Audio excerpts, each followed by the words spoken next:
ओ अच्छा, तुम आत्मा हो, तो तुम मुझे बताओ कि आखिरकार तुम कौन सी विलक्षण आत्मा हो जिसकी तुम यहाँ पर बात कर रहे हो। तो मैंने कहा ना, मैं इस पत्थर की मूर्ति की एक आत्मा हूँ, तुम यहाँ पर समझते क्यों नहीं हो।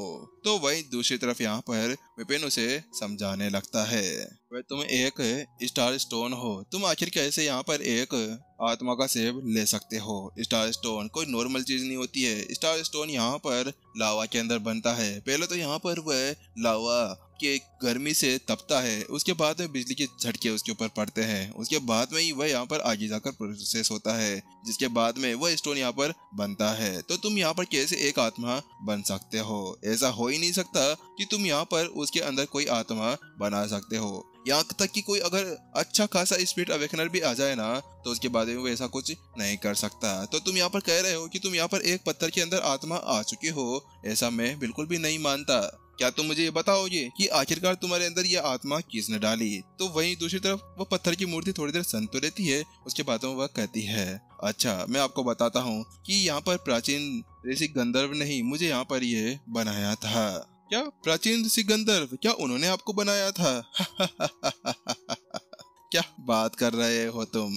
मैं यहाँ पर प्राचीन संत गंधर्व के बारे में जानता हूँ, उनकी मैं क्षमताओं के बारे में जानता हूँ। वास्तव में उनके अंदर ज्यादा वह नहीं है कि यहाँ पर तुम्हारे अंदर वह आत्मा डाल सके, क्योंकि तुम जो पत्थर हो उसके अंदर कोई भी आत्मा नहीं रह सकती है। चलो छोड़ो, वह सब कुछ बातें छोड़ो, लेकिन यहाँ पर तुम ये बताओ कि आखिरकार अगर यहाँ पर प्राचीन संत गंधर्व ने तुम्हें बनाया है, तुम्हारे अंदर वह आत्मा डाली गई है, तो आखिरकार तुम यहाँ पर उन्हें टीचर कहकर क्यों नहीं बुलाते? जब से मैं यहाँ पर आया हूँ, प्राचीन संत गंधर्व के नाम से तुम उनको बुलाते जा रहे हो। आखिरकार ऐसा तो हो ही नहीं सकता। जो भी यहाँ पर स्पिरिट अवेकनर अपनी एक मूर्ति को बनाता है ना, तो उसके बाद में यहाँ पर जो मूर्ति हो, कोई सी भी आत्मा वात्मा हो, यहाँ पर वो हमेशा अपने मास्टर को मास्टर ही कहकर बुलाया करती थी। उनके अंदर इतनी हिम्मत नहीं हुआ करती थी कि यहाँ पर वो अपने मास्टर को नाम से बुला सके, ना ही उनके आगे जी लगा सके, ना ही उनके आगे पी लगा सके। बस उनको यहाँ पर मास्टर ही कहकर उनको बुलाना होगा। लेकिन तुम यहाँ पर जब से हम लोग आए हैं, प्राचीन ऋषि गंधर्व वैसे थे, प्राचीन ऋषि गंधर्व वैसे थे, प्राचीन ऋषि गंधर्व का ये भाला है, प्राचीन ऋषि गंधर्व का ये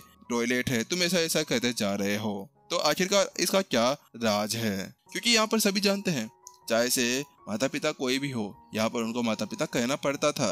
तो यहाँ पर वैसे ही मास्टर को मास्टर ही कहकर बुलाया जा सकता था, ना कि उनको नाम से कहकर बुलाया जा सकता था। और यहाँ पर ये बंदा इतनी देर से यहाँ पर प्राचीन ऋषि गंधर्व कहकर उनको बुलाता जा रहा था। वहीं दूसरी तरफ वह जो मूर्ति थी ना, अब अपने हाथों को बांधकर खड़ी हो जाती है और कहती है, हाँ बेशक मैंने यहाँ पर उन्हें अपना मास्टर नहीं माना हो, लेकिन वास्तव में मैंने यहाँ पर विरासत का ताबीज कहीं पे भी नहीं लिया है। आखिरकार मैं चोर थोड़ी ना हूँ जो अपने ही घर के अंदर चोरी करते हुए फिरूंगा। तुम अब ये फालतू के बहाने मत बनाओ, यहाँ पर मुझे साफ साफ समझाओ तो क्या समझाना चाह रहे हो। तो वही दूसरी तरफ विपिन कहता है, ओ अच्छा, तो तुम यहाँ पर मेरे से सीखना चाहते हो कि आखिरकार मैं यहाँ पर क्या कहना चाह रहा हूँ। तो ठीक है, जब हम लोग यहाँ पर बाहर लड़ रहे थे, तो उस समय यहाँ पर मैं उन सभी वर्ड्स को मार रहा था। तो आपके अंदर यहाँ पर दया की भावना कहाँ से आ गई? आखिरकार तुमने यहाँ पर दया की भावना कैसे यूज कर लिया? ये भी यहाँ पर एक बात आ चुकी थी। हाँ, तो मैं बिल्कुल सही हूँ। दया की भावना, आखिरकार दया की भावना दया ही होती है ना। तो वही दूसरे विपिन कहता है, लेकिन प्राचीन ऋषि गंधर्व तो ऐसा कुछ नहीं कहते थे, वो तो किसी के ऊपर दया तक नहीं करते थे। आखिर राक्षस हुआ तो राक्षस के यहाँ पर बोटियां कर दिया करते थे, लेकिन तुमने यहाँ पर दया का यूज कैसे कर लिया? चलो वह सब कुछ छोड़ो, इसके अलावा यहाँ पर प्राचीन ऋषि फराज की बात ले लो। प्राचीन ऋषि फराज कोई नॉर्मल व्यक्ति थोड़ी ना थे। हाँ, माना कि यहाँ पर वह मास्टर शेख की डायरेक्ट स्टूडेंट नहीं थे, लेकिन यहाँ पर मास्टर शेख उनको अपना एक अधीनस्थ, यानी अपना दोस्त, अपना प्रेमी, अपना सब कुछ वह माना करते थे। प्रेमी कुछ ज्यादा हो गया, उसको हटा देना। वहीं दूसरी तरफ यहाँ पर विपिन उसको आगे समझाता है, जो प्राचीन ऋषि फराज थे वो कोई नॉर्मल व्यक्ति नहीं थे, वो भी एक विशेषज्ञ थे। उनकी एज बहुत ज्यादा थी, इसी वजह से जो मास्टर शेख थे ना, वो भी उनको यहाँ पर तू तड़ाक से बात नहीं किया करते थे, वो भी उनसे बड़े शालीनता के साथ में बात किया करते थे। और रही यहाँ पर मास्टर शेख के सभी स्टूडेंट्स की बात है, तो उनका भी एक अलग ही रुतबा था। हाँ, माना कि उनका रुतबा था, लेकिन फिर भी यहाँ पर वह प्राचीन ऋषि फराज को भी केवल सीनियर कहकर ही बुलाया करते थे। उनके अंदर कभी इतनी ज्यादा हिम्मत नहीं हुई कि वह उनको यहाँ पर नाम से बुलाए या तू तड़ाके से बात करे। सेम ऐसा ही यहाँ पर विपिन के साथ में भी था। जैसे मोहन को ले लो, यहाँ पर मोहन को भी यहाँ पर वह सभी सीनियर मोहन कहकर बुलाया करते थे। चाहे से उनके अंदर कितना ज्यादा सीनियर क्यों ना हो, लेकिन वो मोहन को सीनियर मोहन कहकर कहा करते थे। और यहाँ पर मास्टर शेख की तो बात ही अलग थी। आखिरकार उनका तो यहाँ पर जो बटलर था, जिनको यहाँ पर वह अपना भाई माना करते थे, उसके साथ में तो ऐसा कुछ भी नहीं कर सकते थे। और फिर भी वहाँ पर आपने क्या कहा कि फराज, क्या फराज आपके चाचा लगते हैं या ताऊ लगते हैं, जो आप उनको यहाँ पर फराज कहकर बुला रहे थे। और प्राचीन संत गंधर्व की मूर्ति के तौर पर क्या आपको नहीं लगता कि आप उन्हें यहाँ पर कुछ ज्यादा ही कहकर बुलाने की कोशिश कर रहे हो? वहीं दूसरी तरफ है, जो यहाँ पर वो मूर्ति थी ना, पीछे की तरफ अब जाने लगती है। वास्तव में अब उसका दिल तो यहाँ पर दूर दूर धड़कने लगा था। उसके ये क्या, आखिरकार तुमने मेरे को कैसे पहचान लिया? यहाँ पर अब वो मूर्ति समझ चुकी थी कि सामने वाले ने उसको पहचान लिया है। तो वहीं दूसरी तरफ वो उससे कहती है, आखिरकार तुम्हें यहाँ पर कब पता चला कि मैं कौन हूँ? ओ वो तो मेरे को तभी पता चल गया था जब मैं यहाँ पर गेट के अंदर जा रहा था। जिससे पहले मैंने तुम्हारे ऊपर थपथपाया था, उसी वक्त मैंने यहाँ पर तुम्हारे मटेरियल का पूरी तरह से पता लगा लिया था कि तुम एक स्टार स्टोन हो, जिसके साथ में कोई भी कुछ भी नहीं कर सकता था। तो आखिरकार उसके अंदर आत्मा कैसे आ सकती थी? लेकिन यहाँ ना कुछ और बात ही थी। हम आपको दूसरी स्क्रीन के ऊपर ले जाकर समझाते हैं, यहाँ पर नहीं समझा सकते वरना इसको पता चल जाएगा। बात कुछ ऐसी थी, जब विपिन ने यहाँ पर उस मूर्ति के ऊपर थपथपाया था ना, तो उसका एक मेन कारण ये था कि उसके ऊपर उसने यहाँ पर बुक बनानी थी और उसी बुक को यहाँ पर विपिन ने पढ़ लिया था। जिसके बाद में उसको पता चल चुका था कि ये एक महत्वपूर्ण सामग्री से बनाई गई थी और यहाँ पर ये कोई नॉर्मल चीज बिल्कुल भी नहीं थी। उसके चलते हुए यहाँ पर उसकी पूरी जानकारी उसके पास में आ चुकी थी। जैसा कि मैंने सोचा था, वास्तव में यहाँ पर फराज का जो उत्तराधिकारी है ना, कोई नॉर्मल व्यक्ति नहीं है। वास्तव में तुम्हारी जो परखने की चीज है वो बहुत ज्यादा खतरनाक है। तुम्हारी आई ऑफ इनसाइट एक अलग ही स्तर के ऊपर पहुंच चुकी है। मानना पड़ेगा कि आखिरकार तुमने अपने आप को बहुत अच्छी तरह से परख लिया है, तुमने अपने आप को बहुत अच्छे से डेवलप कर लिया है। इसके बाद में यहाँ पर कोई भी शायद ही तुम्हारा कुछ कर पाएगा। बैंग, और अगले पल यहाँ पर जो ताबीज थी धीरे धीरे अपना रूप लेना शुरू कर देती है। जल्द ही यहाँ पर वह अब एक ताबीज के रूप के अंदर उसके सामने आ जाती है। वहीं दूसरी तरफ यहाँ पर उसको देखने के बाद में प्रत्युषा और नमन पूरी तरह से भौचक्के रह चुके थे। वह ताबीज कहती है, हाँ ठीक है, मान लिया मैं ही यहाँ पर असली ताबीज हूँ। मुझे पता है कि तुमने यहाँ पर मेरे को पहचान लिया है। प्राचीन मंदिर के अंदर वही जा सकता है जो यहाँ पर मेरे को अपने कब्जे के अंदर ले लेगा, मुझे पकड़ लेगा, वही यहाँ पर आगे जा पाएगा।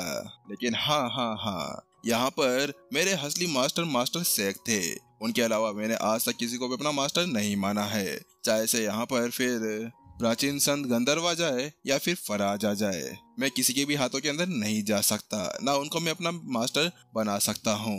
भाई उसकी वो बात सुनने के बाद विपिन कहता है, ओह अच्छा, तो क्या तुम यहाँ पर मेरे को अपना मास्टर नहीं मानोगे? तो वहीं दूसरी तरफ ताबीज कहता है, हाँ मैंने सही कहा, मैं तुम्हें यहाँ पर अपना मास्टर क्यों मानने लगा? आखिरकार क्या तुम मेरे रिश्तेदार लगते हो या फूफा के भाई लगते हो जो तुम्हें यहाँ पर मैं अपना मास्टर मानने वाला हूँ? तो वहीं दूसरी तरफ विपिन कहता है, ओह अच्छा ऐसी बात है, तो फिर तुम्हें यहाँ पर इधर आओ, एक बार ये चीज देखनी चाहिए। उसके बाद में ताबीज उसके पास में आने लगता है। जैसे उसके पास में आता है, वैंग वैंग, विपिन उसके ऊपर एक अंगुली के साथ में थपथपाता है।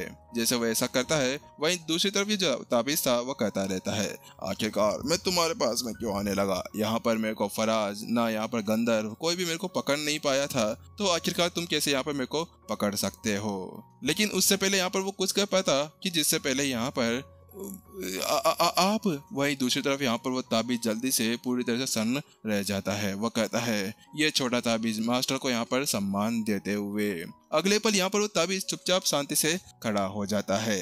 विपिन जल्द ही उसको अपनी उंगलियों के अंदर पकड़ता है और उसको यहाँ पर सिक्के की तरह से घुमाने लगता है। वह समझ चुका था कि वास्तव में ये जो ताबीज था ना मास्टर शेख द्वारा बनाया गया था। मास्टर शेख की बूंदें इसके अंदर लगी हुई थी और उसकी वजह से यहाँ पर समझ चुका था कि सुप्रीम मास्टर टीचर ही यहाँ पर इसको अपने काबू के अंदर कर सकता है। तो उसके बाद में यहाँ पर विपिन ने अपनी सुप्रीम मास्टर टीचर की पहचान का यूज किया और उसके ऊपर एनर्जी मारी, जिसके बाद में उसकी यह हालत हो गई थी।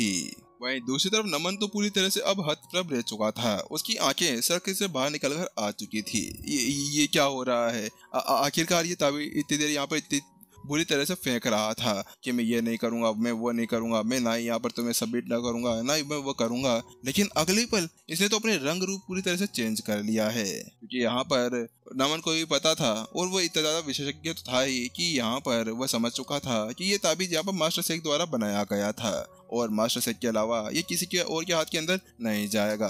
तो अचानक से यहाँ पर वह इस तरह से उसके पास में कैसे आ गया। नमन तो अपना सर कुचलाते हुए बैठ रहा था, लेकिन वेल यहाँ पर ये तो छोटा सा झटका था। उसके अगले पल यहाँ पर जो विपिन था ना, वह ताबीज को उछालता है और प्रत्युषा को कहता है, प्रत्युषा ये ताबीज आप ही को रखना चाहिए, मेरे काम का नहीं है ये ताबीज, मेरे को यहाँ पर इसकी कोई भी जरूरत नहीं है, आप इसके साथ में जो करना चाहे वह कर सकते हैं।